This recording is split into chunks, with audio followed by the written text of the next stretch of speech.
Greetings, ladies and gentlemen. You're listening to What We Saw on Stolen Cable. I'm your host, Uncle Patches, and I'm here with Sinister Cinema. So this week, we are doing What We Saw on Stolen Cable. Only your weird friends watched Top Secret. Top Secret. Good movie. Classic movie. So this movie is this is a spoof movie, and this is one of the first spoof movies that came out in the modern era, the late 20th century. This is done by the same guys that did the Kentucky Fried Movie. Yes. And you kind of see it in elements of that in this movie. Well, the Kentucky Fried Movie was a lot more raunchy than this one, and this one was a lot very more raunchy, and it was a lot more skit-like than this. This actually kind of loosely adhered to a plot, where Kentucky Fried Movie was just kind of... It was like a Saturday Night Live movie, but really raunchy. This thing was great, and that's the truth. Only your weird friends watched this one, because my brother tried to show this one to his wife, and she just did not get it. He asked me specifically to do a take on it. So here we are. I feel like this might be a little difficult to do a review on. I mean, are we actually doing... Would you be able to call what we do reviews? I mean, we're not really critiquing the movie. We do give hot takes on it, but, we're only watching movies that we like. Yeah. So it's not like we're going to get there and trash a movie that we enjoy. I don't think we're... Although... We're not really... Well, like I said, we're not... This isn't... the point of it isn't to critique the movies. It's just kind of give our... Yeah, this is supposed to be a life experience type thing. This is what the film's meant to us. Now, I don't even remember this thing being advertised for the movie theater, and... No, I don't either. But then again, I don't think I lived in the U.S. at the time this movie came out, so... Well, I mean, where you were living, though, this is technically a German... you figure they would have had it on base. They probably did at some point, but I don't know. I don't remember seeing it in the... Well, obviously I didn't see it in the theater, but I don't remember being in the theater. Do you remember seeing it on cable, or was this something that you rented? I think this was something I rented. It was actually, I heard from a few people, Top Secret, got to see Top Secret, stuff like that. I remember seeing this one on cable, and the scene that always stuck with me as a kid was Omar Sharif stuck in the car. Oh, yeah. Classically trained actor Omar Sharif that was in Lawrence of Arabia doing the comedy bits in here is unreal. Which is also kind of funny because Val Kilmer is the star of the movie, and he's known as a pretty serious actor himself. So not at this time, though. I do believe this is his first feature film. Is this his first? Yeah. Okay. I know it's definitely one of his first. I didn't know it was his actual first. Well, I mean, there's an interesting story behind this. Now, I was watching the Val Kilmer documentary. Okay. And apparently when he was filming this, he was living in London, and he would go to a play where there was a young actress that he was absolutely infatuated with. And she went on to star in a movie with him, Willow. And she played the evil swordsman that turned good at the end of the film. Wound up being his wife. Wow. Okay. Yeah, he had his kids with her, and then they had problems and they divorced. But he met her while doing this film. He was actually really embarrassed because she was on the Broadway equivalent there in London doing a play, and he was making a stupid movie.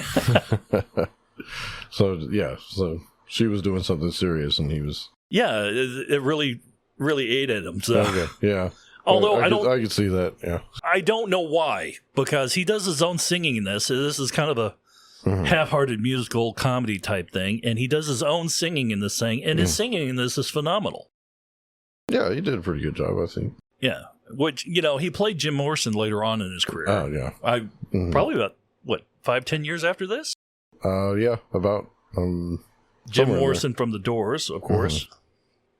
I think he did his own singing in that one as well. Yeah, I do believe he did. Top Secret came out in 1984. Budget about $8 to $9 million. It's modest for an 80s studio comedy. Modest in what regard? Like, budget-wise. Oh, budget-wise? For a comedy? Well, back in 84, I mean, we're looking around the same time period that Beverly Hills Cop came out. Ghostbusters. All right, so what strikes me about this This thing has 2 scenes in it that are quite unique and very technical. Mm-hmm. There's a Swedish bookstore scene. Oh, yeah. You remember that one, right? Yes. Good scene. All right, so the joke on this one is that he's Swedish, so he sounds funny when he talks, but they shot the entire thing in reverse and then played it backwards. Yeah. So they were speaking English, but in backwards it's supposed to sound like Swedish. And it was a one-take shot. Yeah. So it was... Whenever they do things like that, it's always very unique, and you have to reflect on how difficult it would be to actually shoot a full scene like that. You have to see it. I mean, they've got some technical things in there too, where he's catching books. Mm-hmm. Well, I mean, he would have been catching books, but it looks like he's sewing books back up to the shelves because, of course, it's shot backwards. Mm-hmm. And they're walking. They have to be walking backwards while shooting this thing. Yeah. And their star, the star that they're acting with, is Peter Cushing. Yes. Now, those of you who don't know who Peter Cushing is, if I can stop hitting my mic, Peter Cushing played Van Helsing in the era of Count Dooku playing Dracula. Okay. And why can't I remember his name? Oh, Christopher Lee. Christopher Lee. Yes, thank you. I'll say this every episode. Whenever I hit the record button, I can't remember nothing. He played Van Helsing to Christopher Lee's Dracula. Yeah. And he also played Grand Moff Tarkin. Tarkin, I think, right? Grand Moff Tarkin in the original Star Wars film. Yes. Or A New Hope, as they wound up calling it later on. Mm-hmm. He was in command of the Death Star that blew up. Yes, he was. So he's a very talented actor, very storied career for him. Then we had the female lead in here. I had her name written down here somewhere. Yeah, I don't remember her name. Let's see. Omar Sharif was known for Lawrence Arabia and Dr. Zhivago. Val Kilmer, of course, is known as Top Gun, Batman Forever, and The Doors. Well, funny thing about it is in Batman Forever, the guy that plays Alfred in that is in this film as the scientist. Oh, yeah. Yeah. So that was a kind of funny thing. I mean, if they were shot in, you were saying that earlier, if they were shot in reverse order, then it would have been definitely on purpose. Yeah. If Batman had been filmed before this movie, that definitely would have been played up as a joke for this movie. But as it turns out, this movie was filmed first, and well, I don't know. Maybe he brought up Val Kilmer as a possible Batman. Maybe. All right, so here I got her name, Lucy Gutteridge, British stage and film. I don't remember her in anything else. No, I don't either. And she is a cutie in this. Yeah, very attractive. But other than that, I mean, we've got one other character that kind of drew me to him. His name in the movie was Chocolate Mousse. Oh, yeah. So that's another thing that was kind of, sorry to go off on a tangent, but kind of derived from Kentucky Fried Movie, or kind of Kentucky Fried Movie-esque, is the whole scene where it's name puns. Oh, yeah. All the French ones have name like Avant-Garde and Deja Vu and Croissant and Chocolate Mousse. Chocolate Mousse is the only black character in the film. Well, no, that's not true. No. There are other background characters, but he's I think he's the only black character with a speaking role. Yes, he is the only black character with a speaking role. Yeah. Well, no, I mean, he had a walk-on guy give him a high five. Yeah, that's true. I remember the guy struck me because he looked familiar, and I couldn't tell where he was from. I did a search on him, and he was in one other film that I'd seen, and this is probably where I recognized him from. He was in Raiders of the Lost Ark on just a throwaway scene.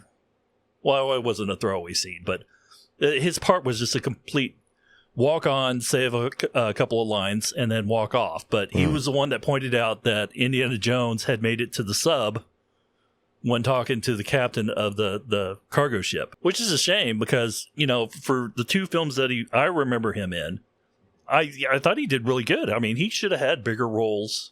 Yeah, you see that with some actors once in a while, that, you kind of wonder what happened or why they weren't in more stuff. Yes. Why didn't they get?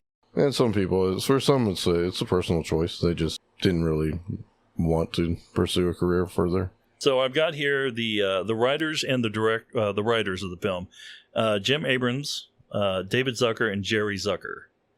Now, these guys did the Kentucky Fried Movie. This is where they got their start. I don't know if y'all have seen the Kentucky Fried Movie or not, but it is weird. It is a weird film. They do very off the wall. I do believe they're one of the first Star Wars spoofs as well. They've got a bit in there about... that could be true, yeah. God, what was it? It was Hardware Wars, I think is what they called the bit.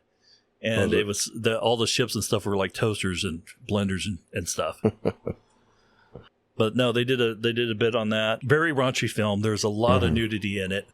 Yeah, yeah. Not so much in this one. I mean, this one harkens back to, if you remember my comments in the Terminator film for the Terminator podcast, I had said that the sex scene in it was just unnecessary. And it was kind of long and raunchy for it. This one had the appropriate sex scenes in it. This one had where they would get into a heated kiss, and then it would pan off to a fireplace with romantic music, which I think is enough, until they rolled back into the screen and they had to pan off to a different fireplace. Yeah. That's one of the bits. It's a good bit. It's a really good. And then later on, they were jumping out of the plane and they're having a romantic conversation while coming down on their parachutes. Yeah. And then they start kissing there and pan off to a fireplace that has been parachuted out of the plane as well. Great gag, especially like first watch through. And you see it, and it's so absurd that it draws a laugh out of you. This is one of those films that you have to watch. I mean, you don't have to, but if you really want to get the most out of it, you got to watch it 5 or 6 times to catch everything. Yeah, it's definitely one that you don't get it all on the first watch. You do have to watch it a few times to really catch everything. Which is actually kind of an interesting thing. So we did mention something about Airplane, or did we not? Yeah, we mentioned it because Airplane was also done by the same guys. Yeah, so we've got like Airplane and Airplane 2, I think, was still done by the same guys, which is just a rehash of the original Airplane. And they also did Police Squad. The Police Squad TV series and The Naked Gun, which from the files of the Police Squad. Police Squad. Well, Police Squad was actually canceled because of the fact that the comedy was too advanced. I think there were too many jokes. They were thrown in rapid fire, and people just you weren't finished laughing at one joke by the time the next joke was told. So it was kind of you definitely miss a lot. I've got the Blu-ray.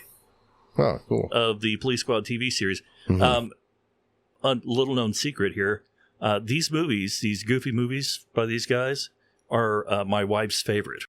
Oh, there you go. She absolutely loves them. So. That's always a plus when you can share laughs with your wife. I got her the Blu-ray box set of the Police Squad because she didn't even know they had a TV series for the guys. That one had a running gag in it that was pretty funny. They would do the opening credits, and back in the 70s and 80s and stuff like that, they would have a guest star on the shows. So whatever show you were watching, I think. Yeah, that was kind of a big thing at the time, especially the crime shows like Columbo. Well, what were the other? Well, they had Columbo, and then they had Rockford Files. I know, like later on, there was like Jake the Fat Man and Scarecrow and Mrs. King. Yeah. What was it? Silk Stockings? Was that one?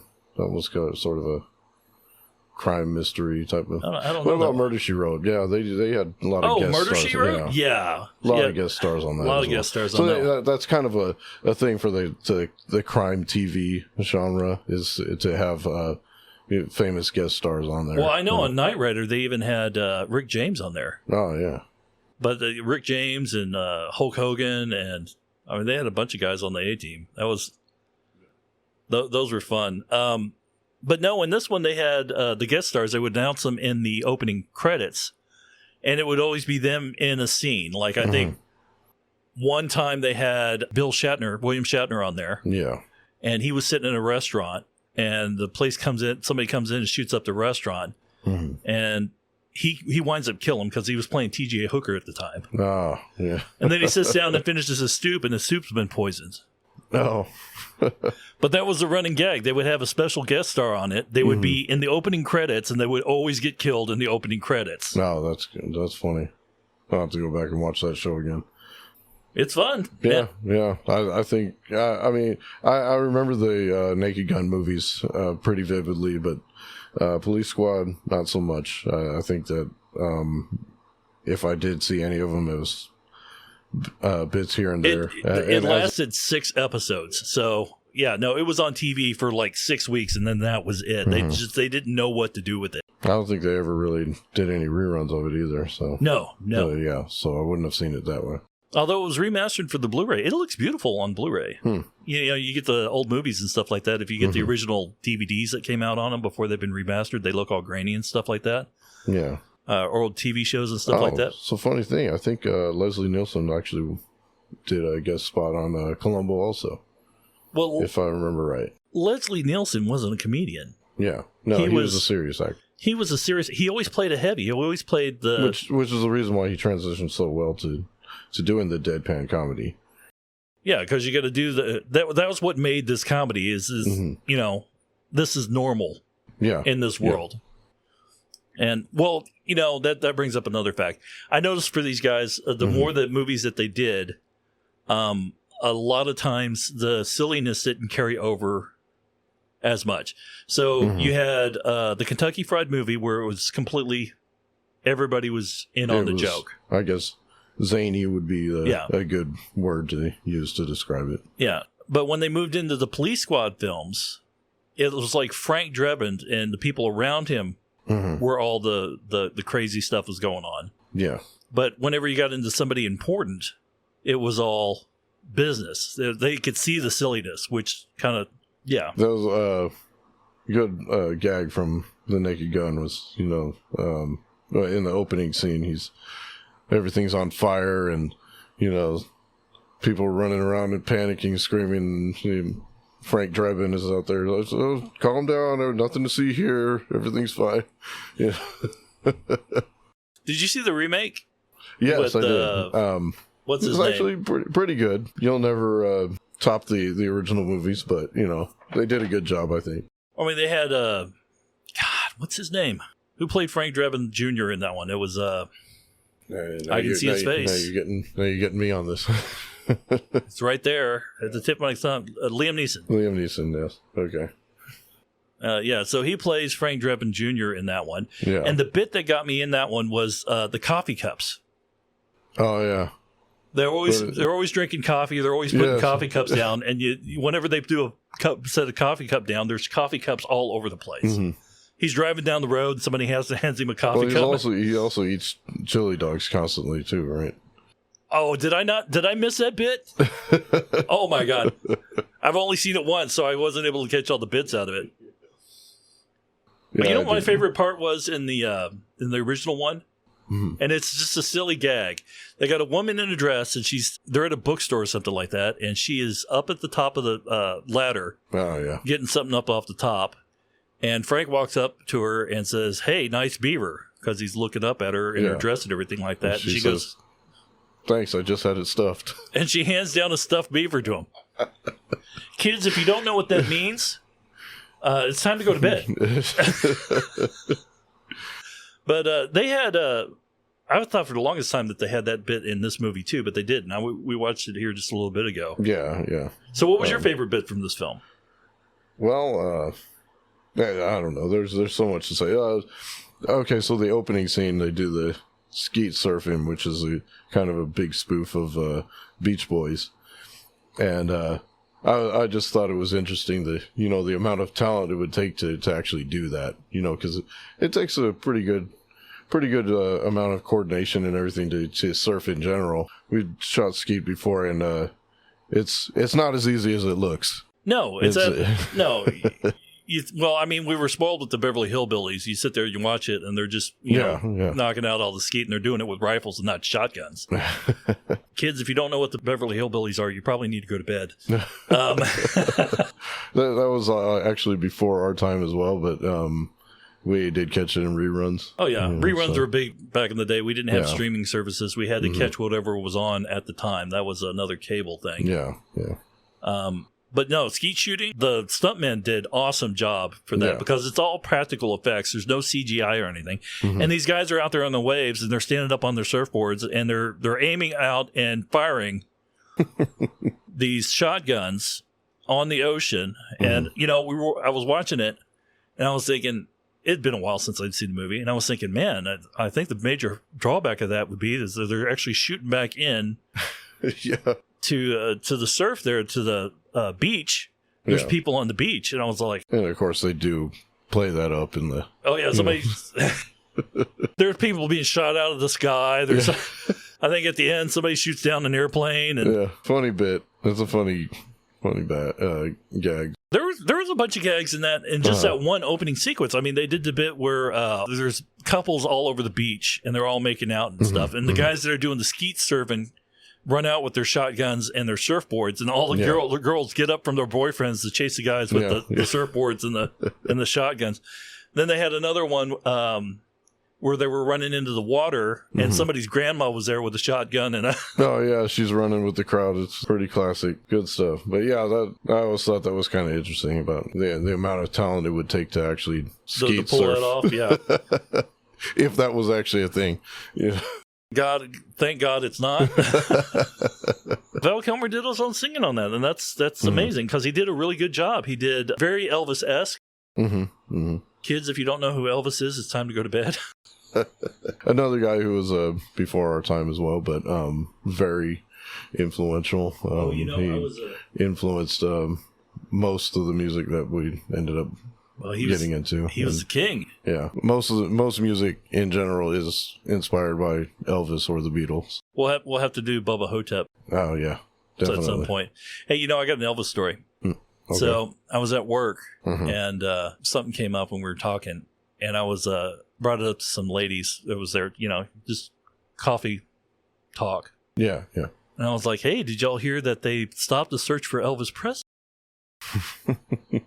Because when Elvis died, they kept on having Elvis sightings all over America there for years. Yeah, no one believed that he was actually dead. What we wound up with was, like, tabloids and stuff like that would see Elvis, but they finally called off the search on Elvis because it'd been, like, 20 years since anybody reported seeing Elvis around.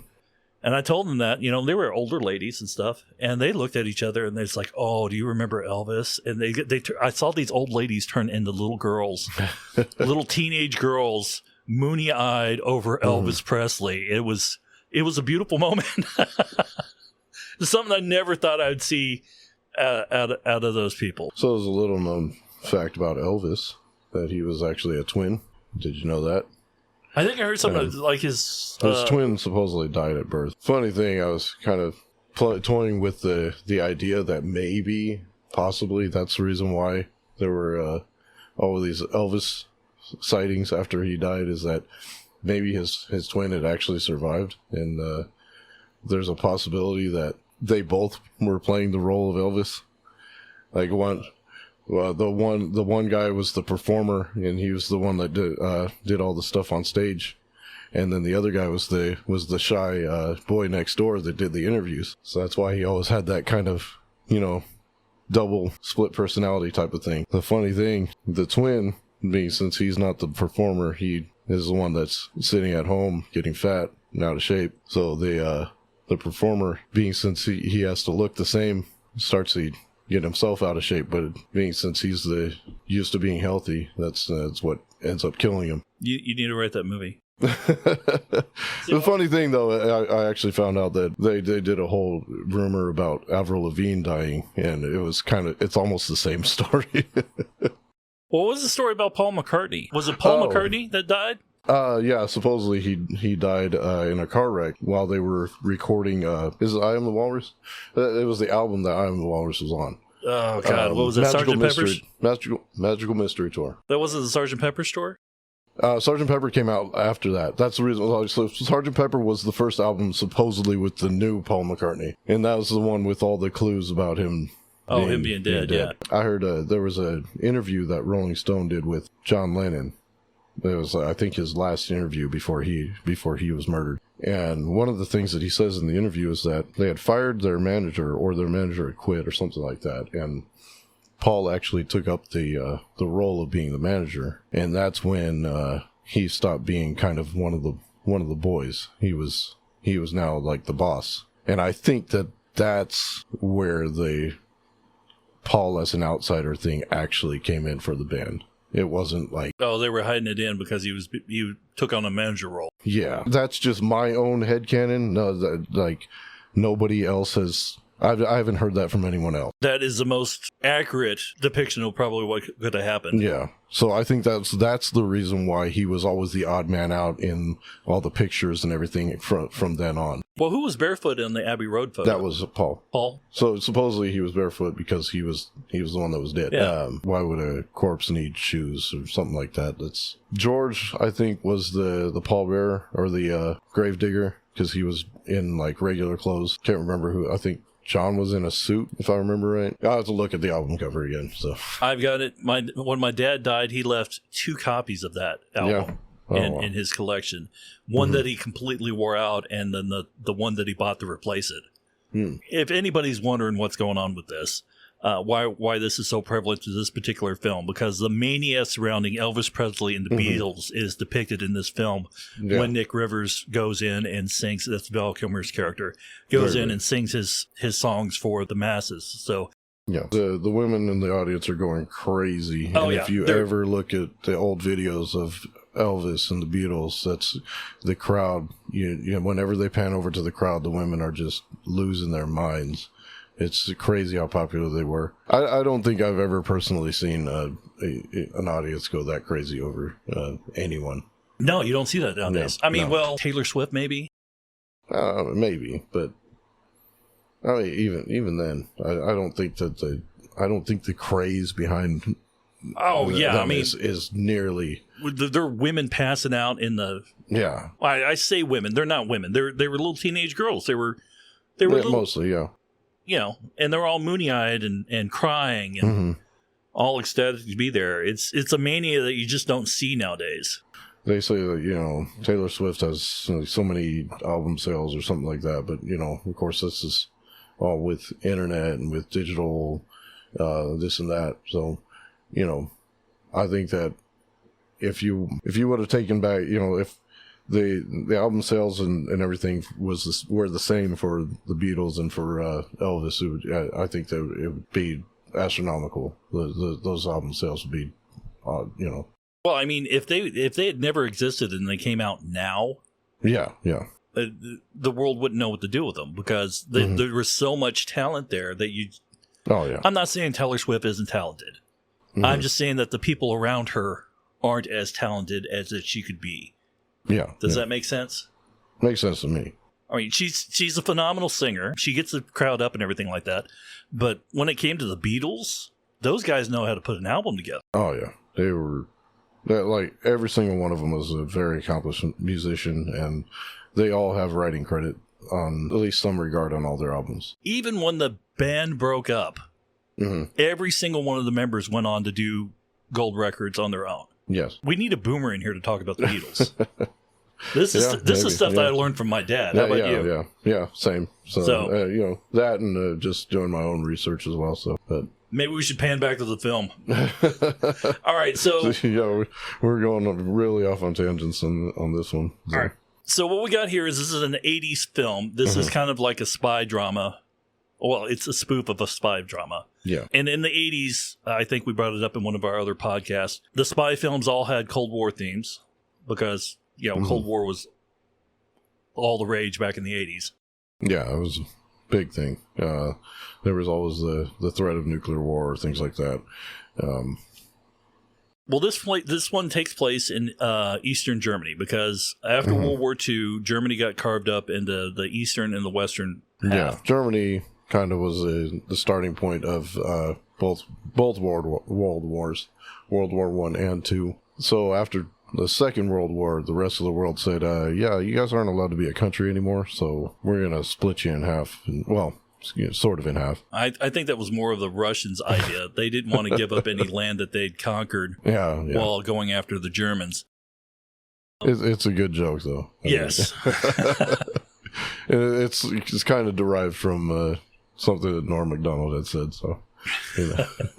Good old Norm. Yeah. All right, what was I saying? Oh, yeah, so we're back. Back to the movie again. You had a bunch of these stories that came out in the 80s where people went into Eastern Germany. Yeah. Which was literally surrounded by a wall for the communist side, and they were shooting people that were trying to get out. Yeah. This is one of those films. Although, unlike this one, it takes place in the 80s with a 1950s music style and feel, but the Germans are wearing World War II uniforms or World War II-esque uniforms in the movie. Yeah. And it's all Germans from World War II bits. So here's an interesting thing. I actually lived in Germany when it was still West Germany and East Germany. Yeah, back in the day, we used to do a lot of field trips in school, and there was actually a field trip planned to go to East Germany, and they were trying to make sure that we all had our passports in order and all our papers to make sure that we could get back across at the end. For some reason or another that I guess I was never told about, was the field trip actually ended up getting canceled. So, didn't get to go to East Germany. Your dad probably called. There's a possibility. I don't know. Maybe they all decided, this might not be a good idea. Take a bunch of kids there. Well, you know what happened, right? The asset they wanted to get back with the group bailed out or got shot or got taken away. Oh. I bet you they had it could have ended up being like a type of a machine type of scenario. The machine. But no, I wouldn't put it past the CIA to get you guys in the Eastern Bloc there and pick up a random kid. Yeah. Just so they can sneak him back across the border so, we can keep the scientists that we got. That's a possibility. The spy game in the 80s was wild, guys. It's pretty crazy. This film it's bizarre. I mean, it seems timeless.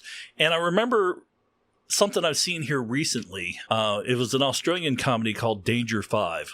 Oh, yeah. And this one had a similar storyline. Well, not similar storyline.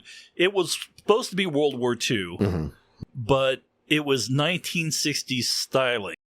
Yeah. For everything. And, of course, they're Australian. And for whatever reason, the commander of the group that would come in and give the orders and everything like that is like a mascot eagle head. Oh, yeah. And he would talk. The dogs talked in it, and whenever they got to a point where they could catch Hitler, he would jump out of a window to get away. It was so bizarre and brilliant. I cannot, for the life of me, find a copy that I can buy here in the United States for it. Oh, wow. But it shows up on Amazon every now and then. If you get a chance to watch it, Danger 5.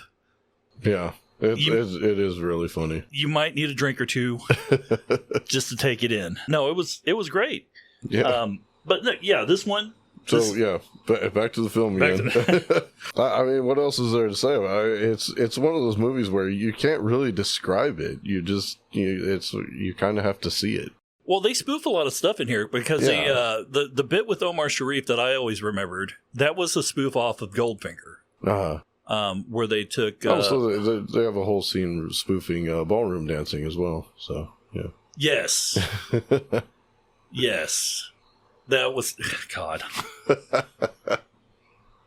The restaurant scene by itself was fantastic. They had that bit where the waiter came over and he was all like reading off the menu. You can see the subtitles and stuff like that. Nick Rivers didn't speak German, and the girl sitting next to him, she goes, "Oh, I know a little German," and she points. He's over there, and there's of course a little short guy dressed in lederhosen and stuff like that. He gets up and he waves. Nick Rivers shows up to this place, and he's got a classic 1950s style setup. He's got like a nice shirt on, button up, and capris or something like that, right? Yeah, I think so. And he shows up there. It's like, well, we have your reservation, but we require a coat and tie. And he goes, oh, okay. He says, well, we'll provide one for you, and just step over here. And next scene you see him in, he's in a full fitted tuxedo. Yeah. Well, the guy he's in the background, and they show the guy taking his measurements and everything else. Yeah. So instead of just handing him some, random, oversized coat that's going to fit like pretty much anyone. Oh my God! I realized totally tailor a whole new suit for him. I realized who he looked like in that scene. Who did he look like? Bruce Wayne. Oh, yeah. True. That is true. Yeah. I wonder if it's the same tuxedo. I kind of doubt that, but hey, you never know. The styling on this movie is fantastic. They've got strange bits all over the place. They got the bit with the cows. Oh, yeah. We were watching the bit with the cows, and they got a scene where these live cows, they're supposed to have two guys dressed up as a cow to sneak into this place. Yeah. It's just a real cow with rubber boots on. Yeah. Which I don't know how did they, I don't know, did they have to train that cow to walk in boots? Because I got to go look at it. I watched it like 2 or 3 times, and I got to go look at it. They've got the bottoms cut out of the boots. Okay. So they're just draped over the hooves. There you have it. the drawn, it was a white cow with spots drawn on it to match the outfit that they were doing. But the acting out of the cow was fantastic. Yeah. They did this bit where it's like, okay, well, we're going to follow the cows around this corner, and then when I tell you to, make a run for it. And I'd seen this movie a few times, and I was watching it here today, and I was like, well, I want to see the cut on that, because, the cow runs around, they walk around the corner, and then all of a sudden the cow starts running back. There was no cut. I was watching the trees in the background. They didn't move at all. They all moved. There was no gap or anything in there. It was amazing. Yeah, so that's good. The technical parts on this film is unreal.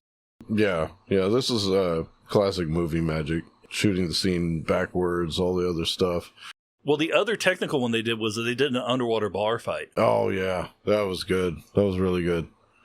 And it's played up like a classic Western bar fight. Even the Bonanza theme, right? Yeah. So, really good. That had to have taken a while to shoot that. So, what parts did you recognize that they spoofed? They did the bit with the car with from Goldfinger. Mm-hmm. They did Blue Lagoon. Yeah. Casablanca was heavily spoofed in this one. They had a small bit at the end about the Wizard of Oz. Oh, yeah. What'd you know? I don't know. Just the general, spy theme, stuff like that. Well, they had the Raiders of the Lost Ark scene where he rides up on a horse and gets on, except for Nick Rivers is on a motorcycle. But it's the whole scene where they're in a big truck and they're fighting. Yeah. That was obviously taken from Raiders of the Lost Ark, right? Yeah, I would think so. If you watch the film, you'll probably find a lot more stuff where they spoof in it. Yeah. Oh, God, the Blue Lagoon scene. That, not so much, but the guy shows up later on, and of course, the female lead in the film has a romance in her childhood, which was literally the Blue Lagoon. Yeah. And then he gets swept out to sea. She never sees him again, and then eventually winds up getting off the island. She assumes that he died or something. And then he shows up in the middle of the film, and he walks out of her back room, and he's wearing the same outfit. And he's a man now, and he's got all these muscles. He's really muscular for a guy in the 80s. Yeah. And they got him all oiled up. So he makes an effort to come out to present himself, reintroduce himself to her in a look that she would be familiar with. He was shirtless and all that. Yeah. Definitely trying to get the girl back. What other big scenes do you remember? I think we kind of covered most of them, like the skeet shooting, the bar fight scene, backward scene in the bookstore. Oh, they had the diner scene. Oh yeah. I don't know. I don't know how they wound up with the 1950s diner in the middle of East Germany. East Germany. And I noticed an odd bit on there. They served all their everybody was drinking milkshakes, and all their milkshakes had 2 straws in it. So little details like that. Yeah. So completely like 50s style diner inexplicably in the middle of East Germany. All in 50s garb. Yeah. What was the pizza bit that they had there? Everybody was trying to eat their pizza, but the cheese was coming up, and they had people stretching cheese cheese all the way across the room, things like that. It's a great film. If you guys get a chance to sit down and watch this film, it is. You got to take it with a grain of salt, though. You have to understand what it is. A great big heaping bowl of salt. That's what you got to take it with. It will be the saltiest thing you ever tasted. They did camera tricks in this thing too. Camera tricks where they had forced perspective. So that's where they did a lot of that in the Lord of the Rings movie to make the hobbits look smaller. Yeah. A lot of these practical effects are kind of lost art with, everybody relies way too much on CGI now. So you won't see a lot of the camera tricks and stuff like that they used to do back in the day. That really made movies special. I think. Like, the whole filming the bookstore scene backwards was done up as a gag for this movie, but it's actually an old movie trick for doing some of the more difficult shots. One of the more famous ones is in Home Alone, where Kevin McAllister nearly gets hit by the van driving out of the driveway. The interesting thing about that is that whole scene was done backwards. The van starts out right next to him and then backs up into the driveway. They play it in reverse, and it looks like they're driving right towards him, which gives that good effect where it looks like he's actually almost getting hit. Run over. Yeah. They did another one in Hook, with the adult Peter Pan, played by Robin Williams. He nearly gets slashed in the face with a sword, and that whole scene was done backwards as well, which... I didn't know that. Yeah. Those are both 90s films, though. Mm-hmm. So yeah, well, still, I mean, it just shows... I'm just trying to illustrate the movie magic that scenes like that would be done with CGI now. True. You wouldn't have a real sword in the situation, or they wouldn't... Or a real van, or a real boy, or real anything. Yeah, the whole thing would be. They could do it with green screen. It wouldn't. I don't think it would look as good. I got a weird note here. One of the things that I found online, it says characters randomly change heights in between cuts.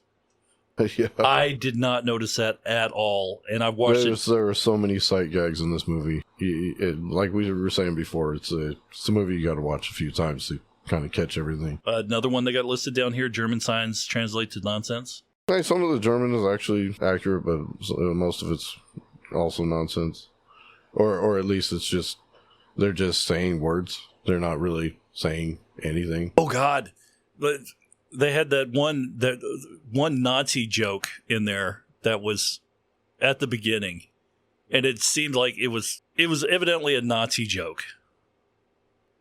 Well, what Nazi soldiers would have been like back in the day, and it's a very German efficiency type thing. Yeah. Where some guy brings in a report and the guy reads it and then he sets it down on the table and picks up a rubber stamp and stamps it, and the stamp says, "Find them and kill them." Which it sounds like something that they would have had in Nazi Germany. Yeah. So it's actually on the stamp. Like, he doesn't have to write it out. It's such a common phrase for them to use that it's actually something that you can just stamp on the paper. Stamp on the page. Really man, we are running long on this. So I think it's probably time to transition out. Okay, yeah. I don't think we... Did we even talk about the film at all? We did. We went over the film, most parts. We've been trying to get away from doing a recap on the film, a straight-up recap. Yeah. And we understand that can be boring, but with our old brains and stuff like that, we gotten complacent and we're recapping the film just so we can remember our favorite parts. Yeah. So I think we did a little bit better about writing that stuff down now so we can talk it out. Also, this isn't really a movie you can really recap either, though. So yeah, it's all over the place. There's just no doing it. Yeah. We're running kind of long. So let's get into our wrap up. And every week we try to incorporate a nonprofit in. We're not affiliated with any of these guys. We do it just because of the 80s nostalgia of everything. Where, of course, back in the Transformers and G.I. Joe days, you had to have a moral to every story. So not everything in life is as ridiculous as Top Secret. If you or someone you know is struggling, check out NAMI, N-A-M-I. They've got real support for real people. Fantastic. All right, well, you've been listening to What We Saw on Stolen Cable. This episode was Only Your Weird Friends Watch Top Secret. That's right. And we were definitely the weird friends. All right, ladies and gentlemen, thank you very much. Y'all have a fantastic afternoon, evening, or day. And we'll see you next time. We're not going to see anybody. We're on... Well, you'll hear us next time.